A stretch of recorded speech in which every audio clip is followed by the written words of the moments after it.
Ya es Michi, y ahora parece que sí. Muy bien. Michi nos escucha y nos puede hablar desde Caracas, Venezuela. Hola Guille, querido, ¿cómo estás? Buen día. Ahora sí, Michi, en tiempo y forma. Me habían dicho, ojo que hay delay, pero no hay ni delay. Estás a un segundo de nosotros para contarnos cuál es el clima allí en Venezuela. Nosotros recién contábamos, bueno, algunos colegas no pudieron entrar, algunas autoridades o veedores que tenían que ir a fiscalizar la elección tampoco pudieron entrar. Las encuestas hablan de cosas muy diferentes, algunas le dan al candidato opositor una diferencia muy grande, otra se la da a Nicolás Maduro, no tan grande, en todo caso parece haber cierto favoritismo por la oposición y cierta presión de un sector de la política internacional que pretende que se reconozca un resultado negativo si es que existe. Pero la verdad, decíamos también al mismo tiempo, Gabriel, que se conoce esta situación una vez que se cuentan los votos. Muchas veces se ha contado el pescado antes de venderse y después hay sorpresas en las urnas. Aquí mismo en Argentina ha pasado en más de una ocasión. Esto es lo que pasa ahora en Venezuela y te lo cuenta Gabriel Michi. Bueno, sí, justamente Guille, como vos decís, depende de la versión que uno tome, el recorte que te hacen de las encuestas, ¿no? Obviamente el oficialismo argumenta que tiene encuestas que lo dan como favorito para estas elecciones. Recordemos que en este caso Nicolás Maduro busca su segunda reelección, es decir, su tercer mandato. Acá los mandatos presidenciales duran 6 años, por lo tanto, si Maduro ganara la presidencia serían 18 años, ¿no?, que tendría de mandato. En el caso de la oposición, ustedes saben, la principal oposición hoy lleva como candidato a González, justamente, que tiene el apoyo de María Corina Machado, y después hay otros 8 candidatos menores, digamos, que no tienen tanto apoyo popular. Obviamente la oposición lo que dice es que tienen encuestas que le dan como amplio favorito a González, hablan de una diferencia de casi 30 puntos, que dista mucho de lo que argumentan quienes están del lado del oficialismo, que dicen que las encuestas que ellos tienen, por el otro lado, lo dan ganador a Nicolás Maduro. El jueves fue el día de cierre de campañas aquí. Nosotros tuvimos la oportunidad de estar en los 2 actos, el de la oposición en el barrio Las Mercedes, hubo mucha gente allí, y el del oficialismo, que fue aquí, en lo que estamos viendo, que es la emblemática Avenida Bolívar. Es una avenida de muchos carriles, de 10 carriles de ancho, que bueno, está justamente rodeada del Paseo Simón Bolívar, y aquí el madurismo logró llenar con muchísima gente, con muchísimas cuadras, tanto esta avenida como distintas avenidas que llegan hasta este centro, que es el centro más importante de Caracas. Pero bueno, como vos decís, hay encuestas para todos los gustos. Los oficialistas dicen que ganan ellos, los opositores dicen que ganan ellos. El clima está complicado, no está tan, digamos, tenso como estuvo en otras épocas.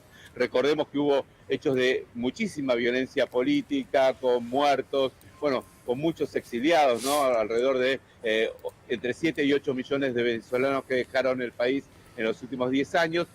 Pero hoy, si bien hay tensiones políticas muy fuertes, ese clima de violencia, de hecho, el cierre de campaña de los 2 principales candidatos fue casi en simultáneo y no hubo incidentes de ningún tipo, ¿no?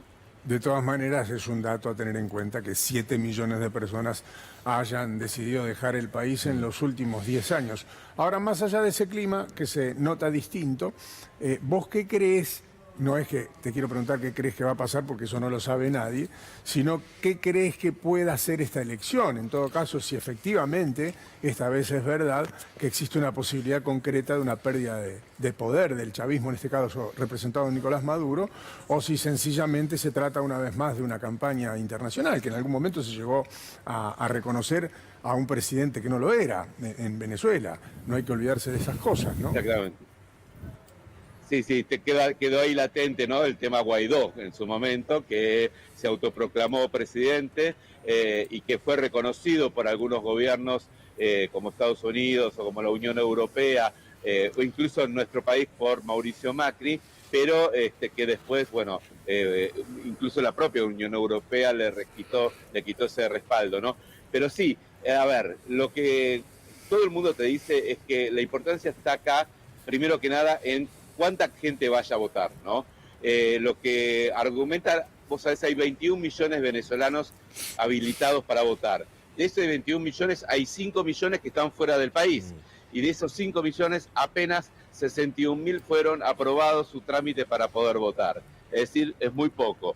O sea que la elección se Claro, define y acá en además, territorio claramente, venezolano. y perdón que te interrumpa, claramente de esos 5 millones la cuenta te daría casi un 100% para la oposición, ¿no? Es muy probable que haya un altísimo caudal electoral entre justamente las personas que están fuera a favor de la oposición, ¿no? Obviamente porque ellos tuvieron que abandonar Venezuela, ¿no? Esta es la realidad. Y eso obviamente te habla a las claras de que el perfil de ese voto seguramente es un voto crítico hacia lo que pasó con el chavismo, ¿no?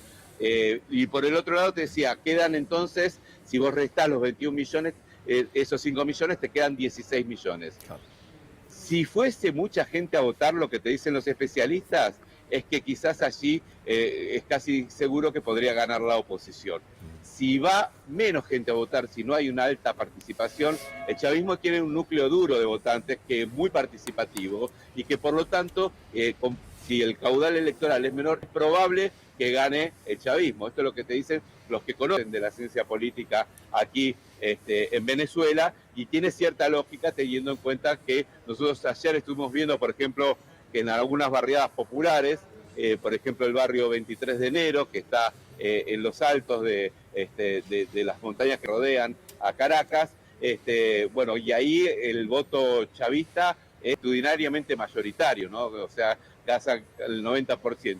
Ahora, si vos te venís a algunos barrios de clase media, por ejemplo, de acá de la capital de Caracas, como el barrio de Las Mercedes, donde fue el acto del opositor, ahí la oposición es mucho más fuerte, ¿no? Entonces, por eso te digo, depende también dónde se hagan las mediciones en las encuestas, es cómo te va a dar el resultado de la intención de voto, ¿no? Gabriel, ¿cómo estás? Buenas tardes. Acá Pablo te saluda. Consultarte por, a ver, lo que fueron declaraciones de Lula da Silva, por ejemplo, también de Gabriel Boric, ¿no? En Chile, respondiendo a aquellos comentarios muy fuertes, ¿no? Y preocupantes por parte de Maduro tras el resultado de las elecciones, que puede haber violencia y situaciones que pueden ser trágicas. Lo que ha ocurrido también, por ejemplo, con Alberto Fernández, que iba como veedor y después de alinearse con este tipo de declaraciones que tienen que ver con reconocer el resultado, finalmente fue bajado de la misma. ¿Cómo esto ha impactado allá, ¿no? ¿Cómo es el impacto en Latinoamérica y cómo se está poniendo el foco allí tras las elecciones que se van a disputar mañana? Bueno, Pablo, vos sabés que esto generó mucho impacto interno. Primero que nada, acá hay como dos vertientes, ¿no?